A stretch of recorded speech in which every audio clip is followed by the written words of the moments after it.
Hello po, Sir Kira. Bagong listener pa lang po ako.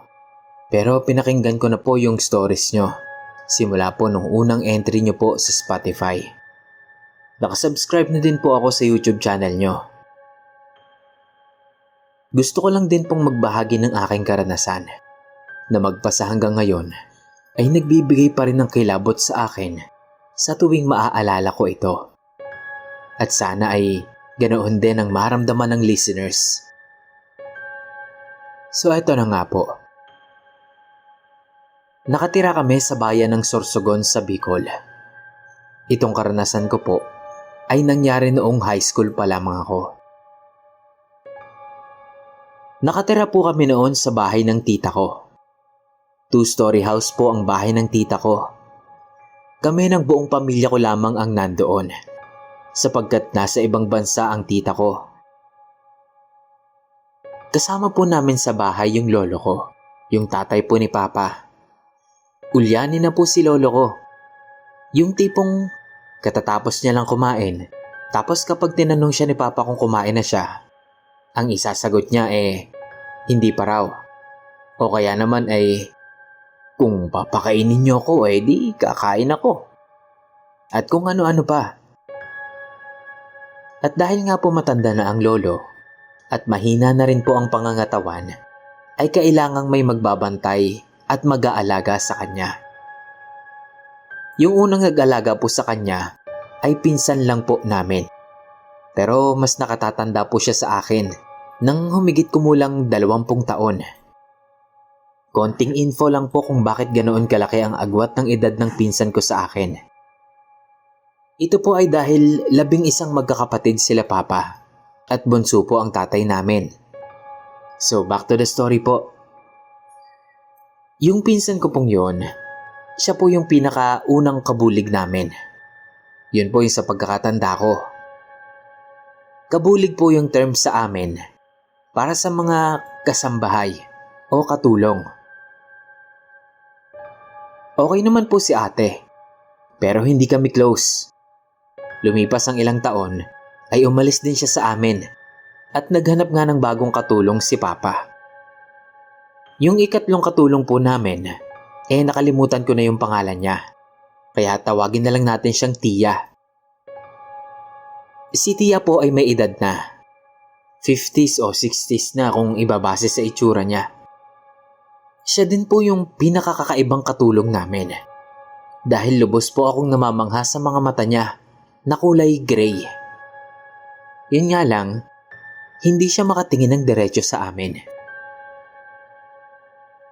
Masipag po siya at walang tigil sa pag-aasikaso sa bahay. Ang kaso lang po, yung mga luto niya medyo matabang. Ang trabaho po ng kabulig namin mag-alaga kay lolo, paliguan siya, hugasan ng puwet kapag dumudumi, nagpe-prepare ng pagkain niya, tagalaban ng damit, at mga konting gawain sa bahay. Konti lang po yun kasi kami din ng kapatid ko ang gumagawa ng ibang gawaing bahay. Itong si Tia po ay napaka-weirdo. Kasi kapag natutulog siya, doon siya sa kwarto ni lolo natutulog. At inilalak niya po palagi yung pinto. Yung mga dating katulong po kasi namin, sa labas natutulog. At hinahayaan lamang po nila na nakabukas yung pinto ng kwarto ni lolo. Kasi kahit gabi, naglalakad pa papuntang sala si lolo para maupo doon sa tumba-tumba niya. O di kaya naman ay mahiga sa sofa naming kahoy. Napapansin ko rin po sa kanya na harsh po siya kay lolo sa tuwing pinapakain niya ito. Kasi napakabagal pong kumain ng lolo, kaya kailangan mo siyang subuan kasi nakakalimutan niyang kumakain pala siya. So yun nga, harsh siya kasi nagagalit siya kay lolo at sinasaktan niya pa ito. Pero hindi naman siya ganun kapag nandun sila Papa. Lumipas ang mahigit na 1 buwan. Unti-unti pong nanghina si lolo. Napansin yun ni na Papa at napansin din niya na parang palaging may masakit sa katawan ni lolo sa tuwing inaakay niya ito. Kapag naman tinatanong ni Papa kung anong masakit kay Lolo, ang isasagot lang niya, ewan ko. O hindi naman kaya, hindi ko alam. Hanggang isang araw, si Papa yung nagbihis kay Lolo. Tapos napansin niya na maraming pasa sa katawan si Lolo, pati na sa binti niya. Nagtaka si Papa nun at tinanong niya si Tia kung bakit napakaraming ang pasa sa katawan ni Lolo.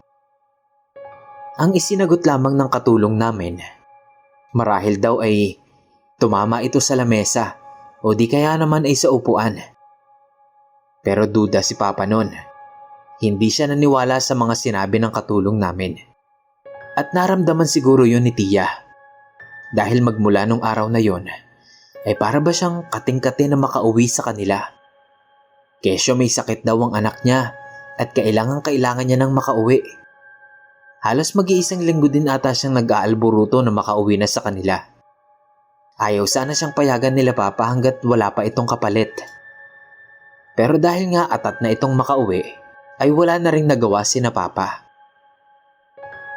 Ang huli naman po naming naging katulong ay ang dating estudyante ni Mama. Pero nasa mga 20s na po yung edad niya nun. At bakla po siya. Mabait po siya at bibo. Maalaga din po kay Lolo. Pero magkagayon pa man, hindi na po bumalik yung dating lakas ng lolo ko. Madalas po ay nakahiga na lamang po siya.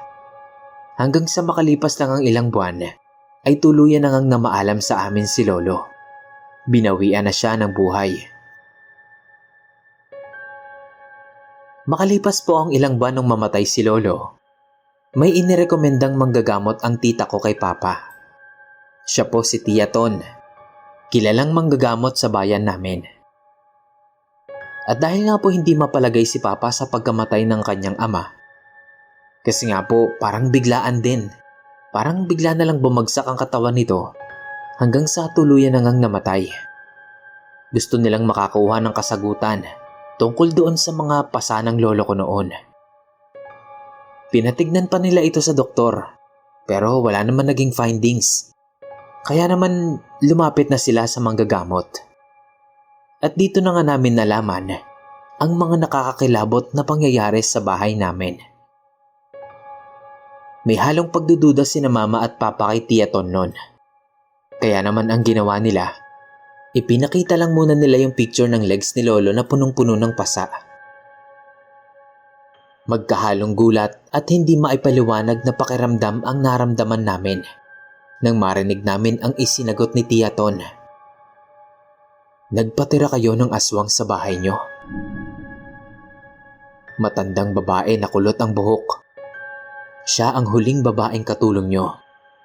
Nagulat sila Mama nun kasi wala silang nabanggit na kahit ano tungkol sa naging katulong namin. Hinayaan nilang i-describe ni Tia Ton ang matanda. Kulot ang maitim na buhok nito. Payat at kayumanggi ang balat. Ang paborito niyang kainin ay toasted na tinapay. Tama po lahat ng sinabi niya. Dahil palagi po talagang bumibili ng toasted na tinapay sa tindahan ang katulong namin na si Tia. At tama din ang lahat ng description niya sa matanda. Tinanong ni Papa kung paano niya nasabing aswang ang matanda. Ipinaliwanag din naman ito ni Tia Ton. Ang mga aswang ay takot sa salamin. Kung kaya't hindi siya naliligo sa banyo. Dahil may salamin sa banyo nyo. Dahil kapag basa sila at humarap sa salamin, pakiramdam nila ay nasusunog sila. Hindi din siya umaakyat ng second floor dahil sa itaas ng hagdan nyo ay merong salamin. At sa tapat ng salamin ay may altar. Hindi din siya gumagamit ng bawang at asin tuwing nagluluto. Tama po talaga lahat ng binanggit ni Tia Ton. Kaya naman tumayo ang lahat ng balahibo ko sa katawan nung marinig ko yung sinabi niya. Paano niya nalaman ang lahat ng yun? Magkahalong paghanga at kilabot ang naramdaman ko nung mga oras na yon. At dahil nga doon, ay tuluyan na ring naniwala sina Mama at Papa. At nawala na ang pagdududa nila sa manggagamot. Doon nila nasabing isang magaling na manggagamot nga itong si Tiyaton. Kasi siya na mismo ang nag-describe sa matanda na naging katulong namin. Tinanong naman ni Papa kung ano bang ginawa ng aswang na yun sa kanyang ama. Ang sabi ni Tiyaton, gusto raw ng aswang na yun na ipasa sa amin ang bato ng pagiging aswang niya. Pero pinipigilan daw siya ni Lolo. Hindi pumapayag ang lolo ko sa gusto niyang mangyari. Kaya naman gabi-gabi ay sinasaktan niya ang lolo ko. Yun din daw ang rason kung bakit palagi niyang inilalak ang pinto ng kwarto ng lolo ko tuwing gabi. Kasi ipinipilit niya nga sa lolo ko ang gusto niyang mangyari. Galit na galit ang papa ko noon sa narinig niya. Kung alam ko lang na aswang ang hayop na yon, hindi na siya nakauwi ng buhay. Inilarawan din ni Tiyaton ang pwesto ng matandang katulong namin sa tuwing pinapakain niya si Lolo. Describe ko lang po ng konti yung dining area namin. Meron pong malaking salamin sa dining area namin sa gilid ng bilog na dining table. Ang sabi ni Tiyaton, kapag daw pinapakain niya si Lolo, ay doon siya nauupo sa pwesto kung saan hindi siya nakaharap sa salamin. Ang lolo ko ang pinapapwesto niya sa harap ng salamin at sa gilid siya nito uupo. Kaya pala sa labas siya naliligo dahil walang salamin doon sa may poso namin. May CR din kami sa bakuran at doon siya nagbibihis. Kaya pala ni minsan, hindi ko siya nakitang umakyat sa second floor ng bahay namin para maglinis doon. Ito po ang dahilan kung bakit naniniwala ako na may mga aswang talaga. Imagine po, kung kayo ang nasa kalagayan namin. Sa loob ng mahigit 1 o 2 buwan, ay may nakatirang aswang sa bahay nyo nang lingid sa inyong kaalaman. At take note, binabalak niya pang ipasa yung bato sa amin. Maswerte kami sa lolo ko dahil kahit mahina na siya at kahit nasasaktan na siya, ay hindi siya bumigay. Prinotektahan niya kami laban sa aswang nakabulig namin. At ang naging kapalit ng pagprotekta niya sa amin ay ang sarili niyang buhay.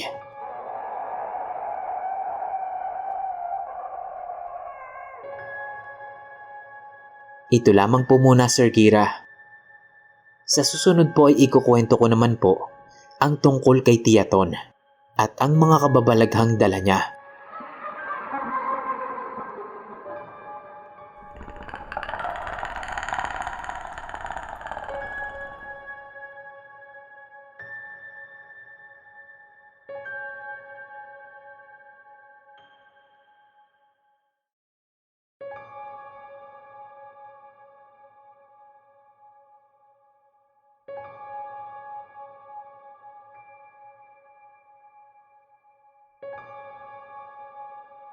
Isang mapagpalang araw po sa inyong lahat, Boss Kira, at sa mga tagapakinig ng Ninig Stories. Isa po ako sa mga listeners nyo. Taga-abang din po ako ng kwento ni Kuyang at ni Manang Krusing. Tawagin nyo na lang po akong Ding. At ang kwento pong ito ay mula pa sa mama ko na kwento lang din sa kanya ng kanyang nanay. Na-memorize ko na lang din dahil sa hindi ko na mabilang na pagkakataon na naikwento ito sa amin ni Mama. Sana po ay magustuhan nyo. Noong unang panahon daw po, bago tayo sakupin ng mga Hapon, ay napakarami daw pong aswang sa Kabikulan. Pagpatak pa lamang daw po ng 5:00 ng hapon, dapat ay nasa loob na sila ng bahay nila at gawin na ang dapat nilang gawin bago pa mag 5:00 ng hapon. Noong mga panahon na yun daw po, ay iilan pa lamang ang mga nakatira sa bawat baryo at talagang malalayo ang agwat ng mga kabahayan nila. Isang araw po ay nagpaalam si Mang Mario sa kanyang asawa. Hindi niya po tunay na pangalan. Aakyat daw siya sa bundok kinabukasan para kumuha ng makakain nila at pangtinda na rin na kadalasan na rin naman niyang ginagawa kada ikadalawa o ikatlong araw. Pagputak pa lang ng alas 6 ng umaga ay umaalis na si Mang Mario para umakyat ng bundok. Mga bandang alas 10 na raw ng umaga siya nakakarating doon sa bundok kung saan sila nagtatanim ng kanilang makakain at pinagkakabuhayan na rin. May kalayuan din kasi yon at nilalakad niya lamang ito papunta doon. Ganoon ang kadalasang hanap buhay ng mga kalalakihan sa kanila noong araw. Pagdating niya sa lugar ng pinagtataniman niya, napansin niyang malago na raw ang mga damo. Kaya naman nagbunot na muna siya ng damo bago siya kumuha ng makakain nila at pambenta. Napasarap daw sa pagtatabas ng damo si Mang Mario at hindi niya napansin na hapon na pala at delikado na kung uuwi pa siya dahil siguradong aabutin siya ng dilim sa daan. Kaya naman napagdesisyonan niya na magpalipas na lamang ng magdamag doon sa bundok. Kadalasan daw po, Boss Kira, ang mga farmers sa bundok ay merong maliit na kubo doon kung saan po pwede silang magpahinga o kumain. Hindi daw po katulad sa kapatagan na bubong at papag lang ay sapat na. Sa bundok kasi, maraming mababangis na hayop, kaya kailangan talaga ay meron silang pagtataguan. Lumipas ang buong magdamag. Kinabukasan, pagkarating daw niya sa baryo nila, ay nakita niyang nagkakagulo ang mga tao sa tapat ng bahay nila. Noong una, ang akala niya ay may nag-aaway lang dahil naririnig niya pa ang pagtatalo-talo ng mga tao. Pero habang papalapit daw siya ng papalapit, doon niya na napagtanto na ang pinag-uusapan at pinagkakaguluhan ng mga tao roon ay ang kanyang mag-ina. Nakita siya ng isa sa mga kumpare niya. Sinalubong siya nito at sinabing, "Pare, wala kaming nagawa. Patawarin mo kami. Hindi namin sila kaya." "Anong nangyari? Anong nangyari?" tanong ni Mang Mario. "Kinuha sila ng mga aswang, pare." Sagot ni Mang Tunyeng. Hindi niya rin tunay na pangalan. Halos mabawal daw noon si Mang Mario nang marinig iyon at sinisisi niya ang kanyang sarili. Ilang araw na tulala si Mang Mario at iyak ng iyak. Napakahirap para sa kanyang isipin kung ano ang dinadanas ng kanyang mag-iina o kung buhay pa ba ang mga ito. Sa kanyang pag-iisa ay nakabuo siya ng plano kung papaano siyang makakaganti sa mga aswang. Kinabukasan ay hinasa niya ng hinasa ang kanyang itak. Sinigurado niyang napakatalim na nito at sa kanya ibinalot sa tela. Pagpatak ng alas 5, kinuha niya ang banig nila na yari sa kalagumay, kalamansi at ang itak na hinasa niya maghapon. Pagkatapos ay lumabas siya ng bahay. Ipinasok niya sa loob ng kanyang damit ang itak at saka humiga sa banig at ibinalot dito ang kanyang sarili. Nagpanggap siyang patay, Boss Kira. Noong araw daw po kasi, binabalot lang sa banig ang mga patay at isang gabi lang daw po itong pinaglalamayan. Sa paghihintay, ay halos makatulog na raw si Mang Mario. Pero maya-maya lang daw ay naramdaman niya nang may gumagalaw sa banig.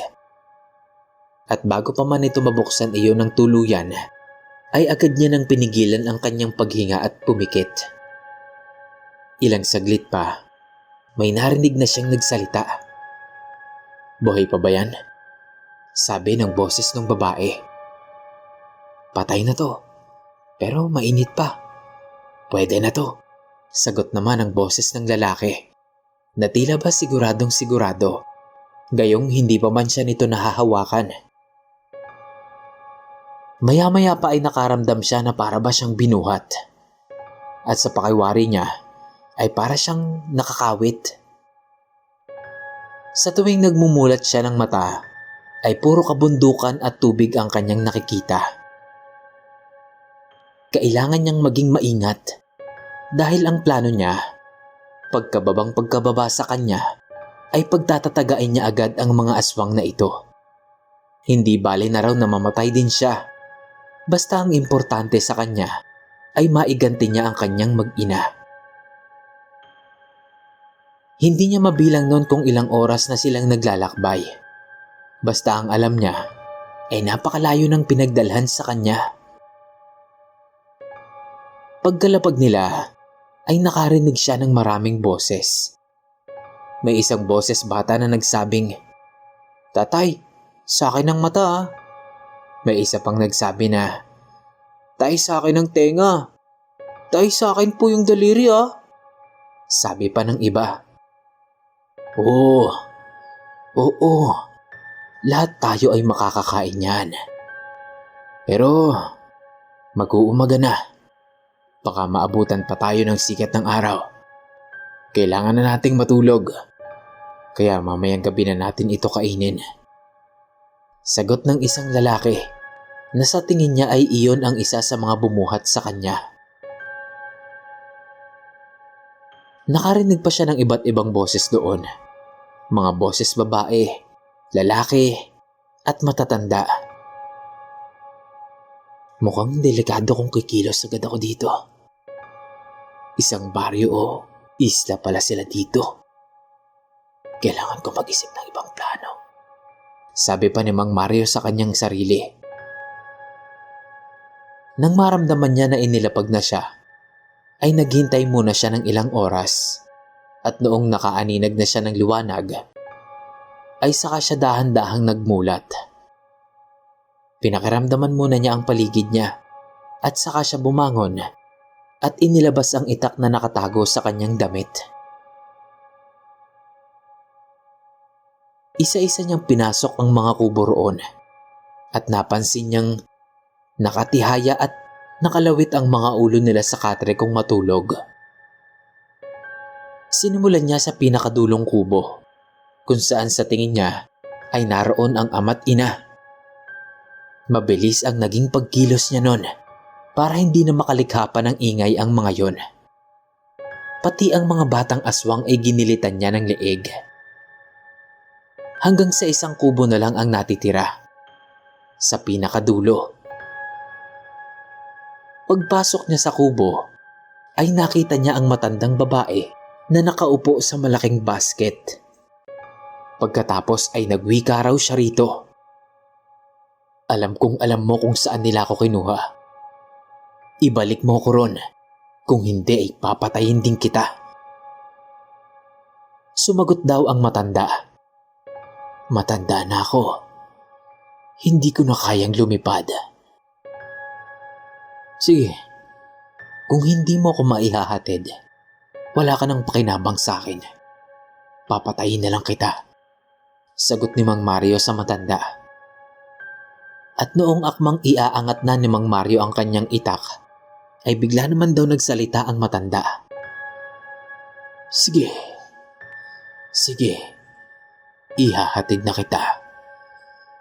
Pero tanggalin mo muna ang kalamansi mo sa bulsa mo.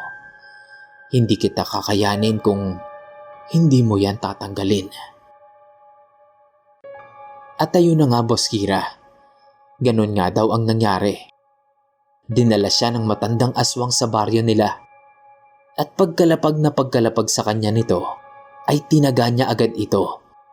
Dahilan ng agaran nitong pagkamatay. At dahil daw kay Mang Mario, Boss Kira, ay naging madalang na ang mga kwentong aswang sa Kabikulan. Kung meron man daw po, ay sinasabi nilang dayo na lang ang mga yon. Maraming salamat po, Boss Kira. Kung sakali man pong mabunot ito, ay ikukwento ko naman po ang tungkol sa lola kong nagkaroon ng manliligaw na engkanto.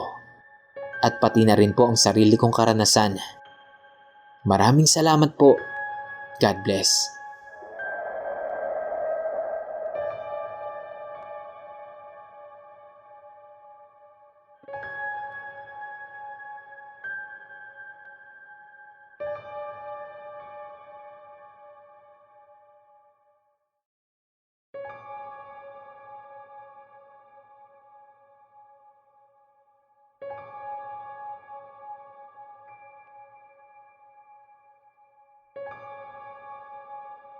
Hello, Boss Kira.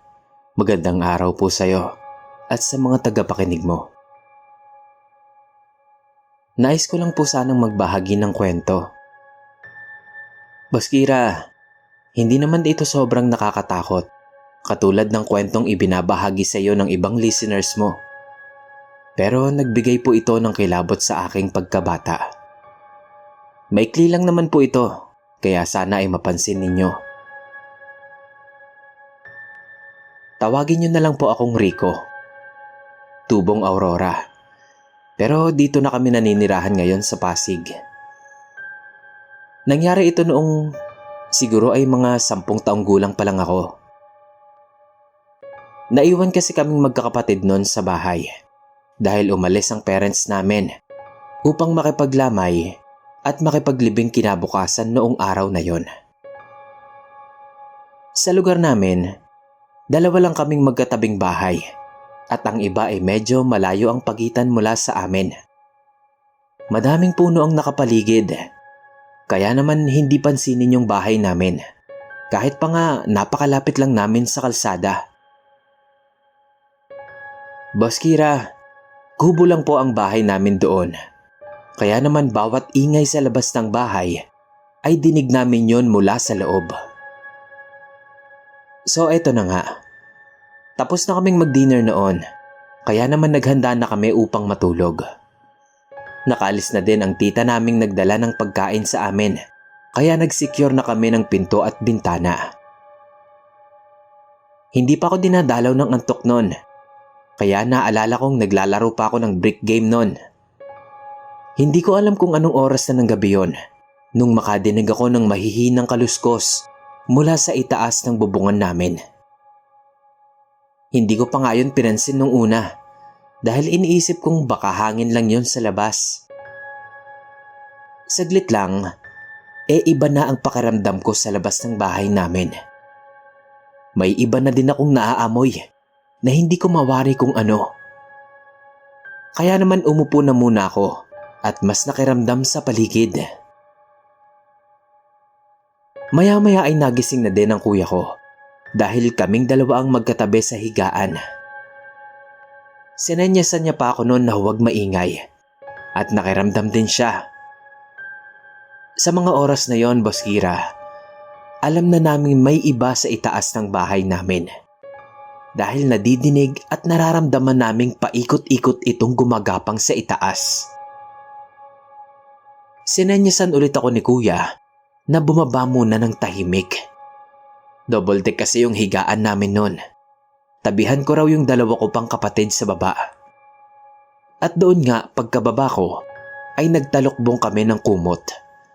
Abot-abot ang kaba ko noon dahil wala kaming kaide-ideya kung ano man yung nilalang na yun sa itaas.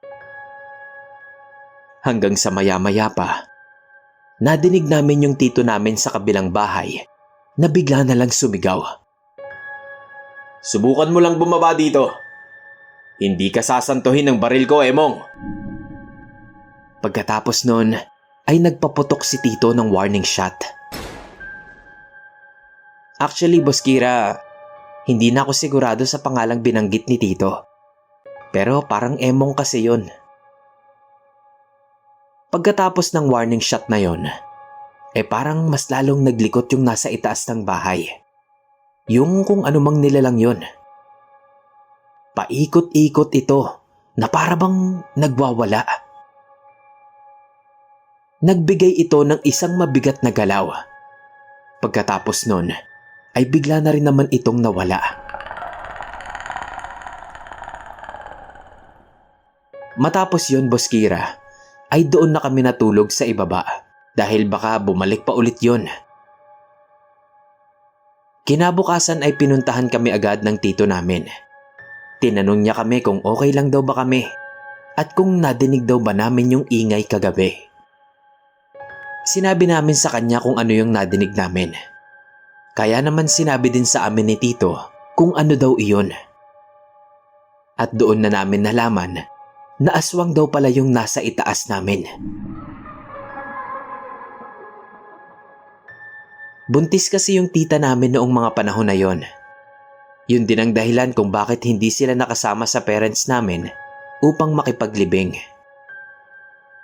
Kwento ni Tito, ilang araw na daw na pabalik-balik yung aswang na yon.